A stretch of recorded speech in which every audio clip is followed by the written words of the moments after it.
Oh, welcome to Love Morning. We are here to say that there's so many things to be grateful for. All of us say yay, and if we have some gratitude, we share it in this group. And if all you have is some veggies, then let's make some soup. Love morning, love morning, love morning today. Oh, love morning, love morning. Oh, what do you say? Love morning now. Hi, good morning. Welcome to Love Morning. I am John Halcyon Stin, and this is an opportunity to share gratitude for this morning, to start the day. Happy Monday! I saw the Hunter S. Thompson unauthorized, unofficial musical last night, and it hit me so hard. I'm going to share, try to explain and talk through and figure out why I was crying so much last night because of a musical. If you are here and you would like to say hello, or you'd like to share something that you're grateful for, we would love to hear it here. We are live on Facebook, YouTube, and Instagram. And if you want to project this onto a wall outside your home, well, then we're live there too. And if you're watching this in the future, we're not even live, but we're also sharing this vibration in this moment. Good morning, J. Cruzy. Kaka! That is HST por vida. Good morning, Iris. Good morning, Mike. Good morning, Gerbot. Thank you, Mike. I've played a little bit with some color, and I've had everything from it's a Starbucks unicorn frappuccino to it's a endorsement and celebration of the trans flag. And I will say oxygen and carbon. It's all those things. Good morning, Sophia. Sophia is grateful for my best friend coming to visit me and the yoga retreat we just did together and my first ice plunge. Well, I am not going to join you for any of those things, but I'm glad that you are enjoying the ice plunge. Cold showers is about as far as I get, but maybe baby steps. Thank you, Sophia, for sharing. I am grateful for, I did a little bit of drawing yesterday. I drew a little, I do these characters that are like guardian demons, and I did one that was a snake. So that's what I drew yesterday. And I'm also grateful that I upgraded my shoes. I had these old shoes that I took a sticker that Kai made of my face, and I turned my Osiris shoes into Halcyon shoes. But they're kind of old and beat up now, you can see. So I got a shiny new pair and added Kai's new sticker. This is younger me, a little more older me with the shades, see? So I'm grateful for the awesome gift of those stickers and grateful that I live in a world where you can do crazy things like this. Good morning, Zoe. Happy Monday to you. Good morning, good morning. Iris is grateful to be alone after a summer of guests. Good morning, Jennifer. Jennifer, I am grateful that you shared with me the YouTube video that has some footage from the Pink Ride, which is something I did not have footage of. I just got some pictures from Gerbot, which is fucking awesome. And now I've got some footage of the circle in Center Camp. So I might try to pull that together and make a little compilation.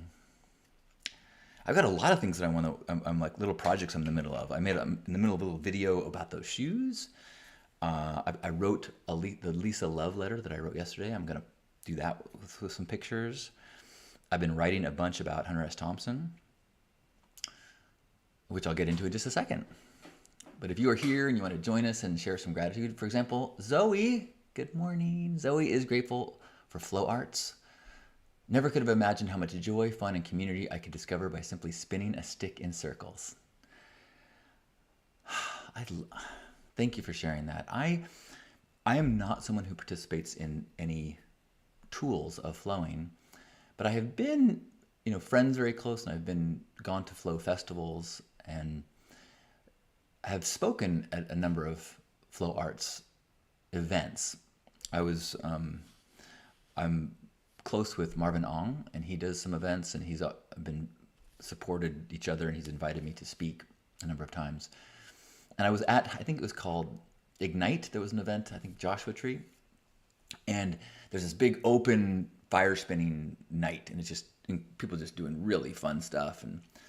And I overheard someone, a young person, say, "That's Halcyon. He does word flow," which was like such a touching thing for me to hear, because I was feeling a little bit like an outsider. Like, I don't do poi, I don't do staff, I don't do any of this flow stuff. But then for someone to say, "Oh, he does word flow," I was like, So I'm grateful for my relationship to words and story, which is something that has been about a big part of my thoughts for the last 24 hours. Jay Cruzy, good morning. Jay Cruzy is grateful for a hint of fall weather this morning, signaling the season of slowing down, turning inward, and taking stock of our personal inventory. Nice. Good morning. Hello, Mystic Rhythms. Good to see you. Good morning. Good morning, Frankie. Frankie is grateful for some extra deep sleep this morning. Me too. I got a little extra sleep. Which is why I didn't get a chance to journal as much this morning as I wanted to, because I had so much going on with my mind last night we're in the middle of and after watching the Hunter S. Thompson musical. So there is a Hunter S. Thompson musical playing at the La Jolla Playhouse right now. The unauthorized, unofficial, untitled Hunter S. Thompson musical. Now, I've been talking about Hunter S. Thompson a little bit the last few days. He is the author of Fear and Loathing in Las Vegas, Hell's Angels, Fear and Loathing on the Campaign Trail, a number of books, and famous for creating the genre of gonzo journalism, and where the story is about putting yourself in the middle of the story rather than reporting on something. And hugely impactful for me. And I think that's why it hit me so hard, is because some of it hit too close to home. And so, like, when my first zine, Prehensile Tales, which then became my first website, was really about trying to be a gonzo journalist. I would write a new story each week about some adventure that I had, and I would say to myself, like, let's go do something. Let's say yes. Let's have an adventure so that you can write about it. You can do it, and Fear and Loathing and Naked Lunch by Burroughs, were two books that really just, I read them and I was like, holy shit! Like, I didn't know you were allowed to do that. Like, I literally was blown away that you were allowed to write like that and it could be published in a book. Now, this was a time before the internet where, now anybody can put anything they want and distribute it. But this is before I even discovered zines, and when I just figured that you had to fit into certain rules and categories and boxes if you wanted to get anything published. And so those two books, Naked Lunch and Fear and Loathing in Las Vegas, were like, and the other thing that Hunter S. Thompson was, I think, really significant for culture and myself is it was really the celebration of counterculture, celebration of weirdo, celebration of breaking the rules. And he had almost like a disdain for the status quo and the system, And I think that it really energized me and empowered me to feel cool by being an outsider and being weird, and gave me a lot of energy to stand proudly in my weirdness. And so, and also a celebration of altered states of consciousness and unapologetically, using chemicals to achieve states of consciousness and flows and all sorts of stuff. So that was also profound for me to have this role model of a brilliant writer and a counterculture freak and a drug user. I think something's broken over here.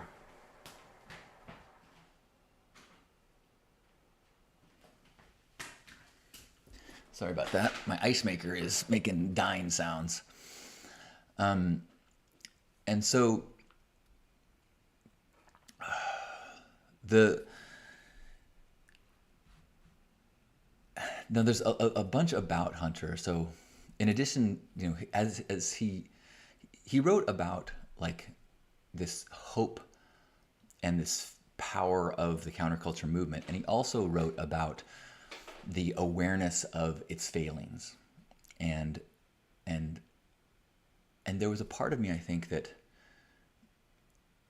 saw Hunter as the past, and I see the failures of the 60s and the free love freaks, but I was part of this new movement of internet and Burning Man, and we didn't just have acid, we had MDMA. We were going to take love and really, inject that into culture in a magical, world-changing way. And I'd even told people what acid is to Hunter S. Thompson, MDMA is to me. That's the role that I want to play in the world. And so I think one of the reasons why this play hit me so hard is it really showed his kind of idealism, and then the loss of faith and the struggle to keep hope. And also that in his final years, he had this, he kind of became a little bit of a caricature of himself, and a little pathetic. He was definitely addicted to his demons. That was part of the fun. He's this crazed author and lunatic shooting guns and doing acid all the time, and it was romantic, but there's also something a little sad and scary. And I think that there was a part of me that felt like, is that my destiny too? I'm already kind of cartoonish. There are already people that there's a comic Doonesbury that had a character named Duke that was Hunter S. Thompson as a joke. And there's certainly people that see me as a, exaggerated version of a Burning Man, Pollyanna. And so, and I think that there was a part of me, and this is the part that I don't think I've fully processed, which is why this play just like made me start uncontrollably crying, is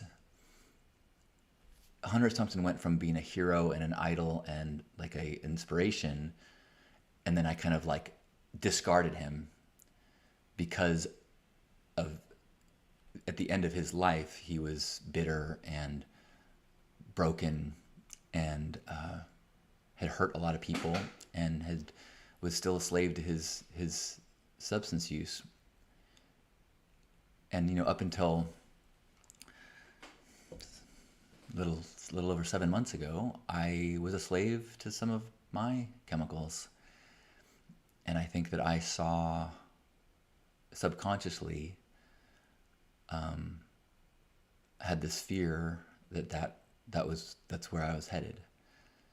And because my hero had gone there, like I felt like it was almost inevitable.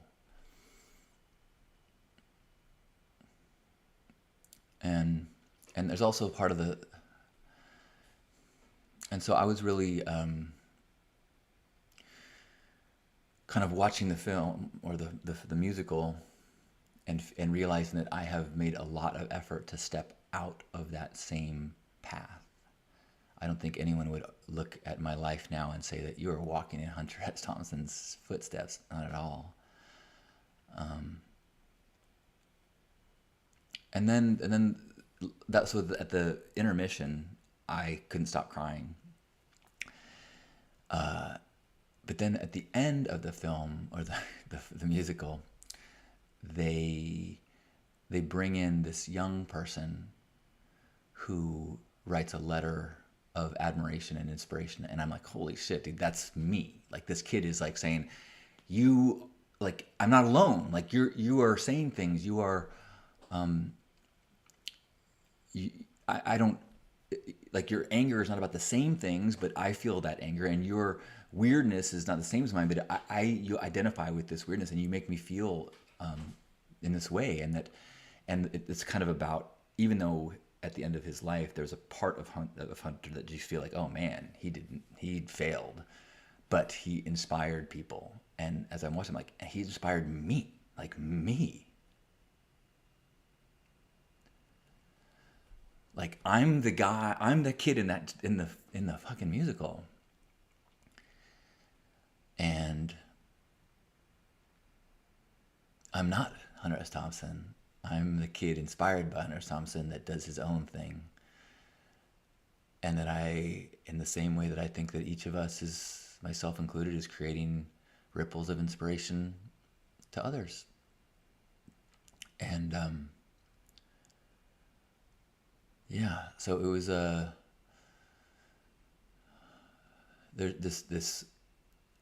there's something about the work that I've been doing the last 7 months and the transition of self-identity, shifting from, I mean, like I don't want to be like Hunter S. Thompson anymore. A part of me does, but so I'm processing the ability for me to be inspired and changed and influenced, and definitely who I am because of Hunter S. Thompson, and I'm also who I am because of Grandpa Caleb and other people who made different choices, and so it's the combination of all those things that allows me to take my shot. And will I fail too, like he did? Yep, probably. And that's the ride. Buy the ticket, take the ride. You get some ebbs and flows of victories and struggles, and hopefully do your best to learn and grow, and hopefully other people learn and grow from what they see you do. So,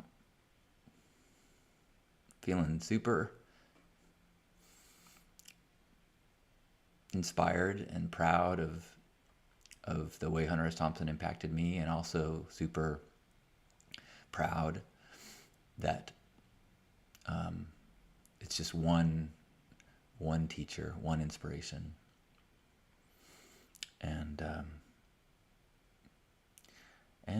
really coming to terms with that sweet spot of action and trying and not losing your faith just because there's a whole bunch of failure too. And I don't even mean like personal failure. I mean like cultural, societal, like it's a revolution. We're gonna change. Like, we do make change, and we get our asses kicked by the status quo, the right wing, and trying to find that balance between our personal journey and the responsibility to the world. So thanks for your patience as I'm still figuring out. I also, part of my story too is I helped form a Burning Man camp called Backcountry that still exists. And when we created the camp, someone in the camp reached out to Ralph Steadman, who is Thompson's longtime illustrator, and told him about our camp. And see if I can make this work. I won't be able to work on Instagram, but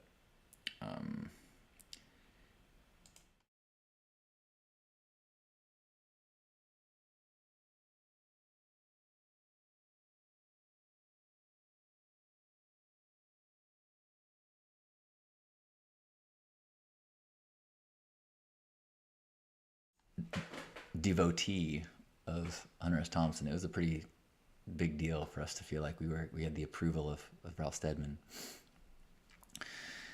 Yeah. So I will continue to form these thoughts. Thank you, Maritha. Thank you, Jay Cruzy. Thank you, everyone that's here. So if anyone has thoughts or questions or personal stuff about Hunter S. Thompson, I will answer, and we can keep talking about that. Also, we'll move on to more gratitude or what else is on your mind, as we have a few more minutes before we have a hug and then go off into our days. remembering that the point of these love mornings is a big part is to remember that we're not alone, which is one of those things that Hunter S. Thompson did for me, that we in books can do, and communities and art can make you feel like, aha, there's other people thinking like this, there's other people hurting like this, there's other people with hope like this, and other people who are weird like this. So thank you for being that for one another, so as we can go into the world today and know that even in a world that, you see stuff in the news where you go, oh my God, is this really who we are? That's part of it. The other part of the story is who we are. And it is a disservice to the world to stay quiet or dim our lights because we stand out or don't align with the status quo. Curie says, I'm grateful for a lazy morning on a day that I should, in quotes, be productive. Awesome. Awesome, Curie. Natasha says, I'm grateful for the weirdos and the freaks. Natasha says, I got some news this morning that has me refocusing on finding a new place to put my animal-loving energy. I'm grateful I don't feel total panic in doing so. Much peace and love and faith to wherever you headed. Ooh, Jay Cruz is asking, what was the turning point for me to leave backcountry and start Pink Heart? That's a great question. I'll share that in just 1 second. Good morning, Joyous. Joyous is grateful for the sunrise this morning and listening to my body to get more rest on the first moon day.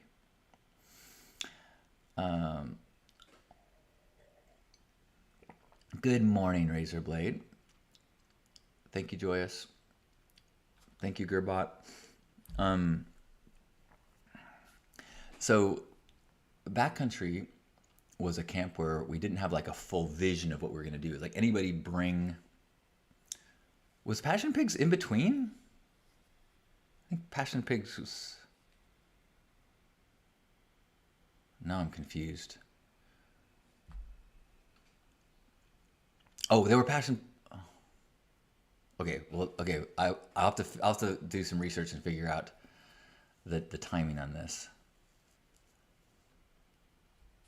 Because now I'm confused. Oh, Less Monkeys, Passion Pigs, then Backcountry, then Pink Heart. Yes, Passion Pigs were. So, oh man, you're right. Okay, I got to think this all through. But there was a moment that there was a pink lounge that was part of Backcountry, and so everyone was like, bring what you want to Backcountry. We were very chaotic, and so I had a shade structure with a couch and pink pillows and pink fabric. So it was a pink couch that was on the Esplanade because they gave us Esplanade placement. And so it was an Esplanade viewing station, and it was rad. And so people were meeting at the Esplanade viewing station. Again, this is my memory. I could be wrong now.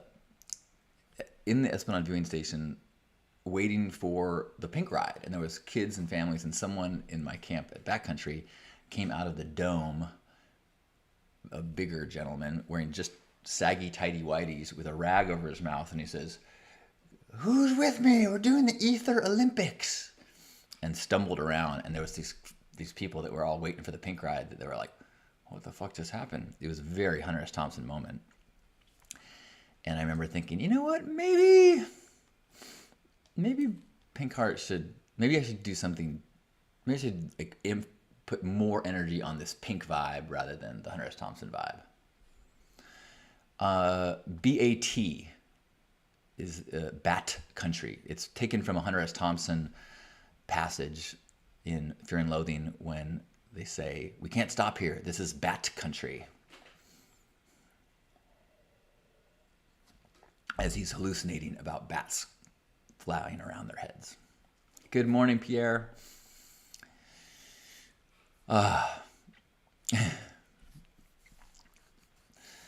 So thanks for everyone tuning in and being patient with my Hunter S. Thompson thought process. We're going to have a hug in just a minute and then go off into our days as ambassadors of love, which is a subset of ambassadors of weird, which I think would be under the Hunter S. Thompson path.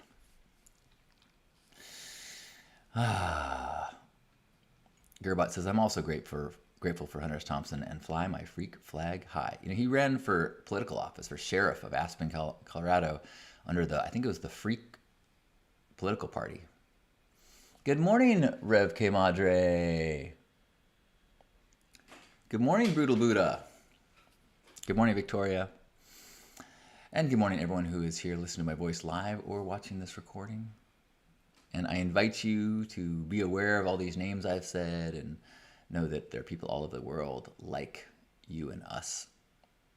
And so wherever you are in this moment, let's give ourselves a big squeeze. So give yourself a big hug and feel us all holding you. Feel me holding you as you hold me, and all of us squeezing in this moment, recognizing that we're all more alike than we are different, and that it doesn't matter where your feet are, it matters where your heart is. And so we are connected in this place of intention, of support, of boosting each other up and supporting each other's weirdness and vulnerable, big, beautiful hearts as we go into the world today. So let's take a deep breath in and squeeze. And release.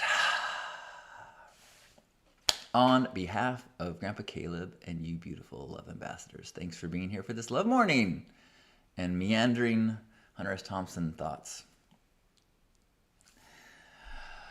Thank you, Becky. Good morning. Thank you, Rev K. And hello, Tracy and Shay and Doa and anyone who popped in and out or is still here. I love you. Have a beautiful, beautiful day. I'm going to be recording in a few minutes a new Stay Sparked episode. So if you're not subscribed to the Stay Sparked podcast, well, get over on that. Thank you, Shay. Thank you, Jay Cruz. Bye, everyone.